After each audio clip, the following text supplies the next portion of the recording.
sénégalais yi dama leen di ñaan bu fekkee ne am naa benn cër ci benn sénégalais waxu opposant yi bu mu leen tardeel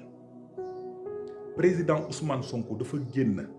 def conférence de presse ne Macky Sall Abdoulaye Daouda Diallo Amadou Ba ak ki nga xam ne moo yoroon finance bi dañoo falsifier alalu Sénégal dóor xaalis bi ba gisatuñ benn xaalis pare nag ne leen indi leen leeral ci lii ma wax ba tey may wax ak yow ni kenn indiwu ci leeral mu nekk scandale bi gën a rëy ci Sénégal ndax li ko def président de la république la ak premier ministre ak ministre bu finance déglu leen bu baax li may wax waa loolu ku mu ñorul lan moo lay ñor est-ce que waxu Yérim Seck dina la ñor est-ce que waxu Bougane Gueye Dany dina la ñor et cetera Bougane Gueye Dany bu fekkee ne président Ousmane Sonko dafa wax loolu mais indi ay chiffres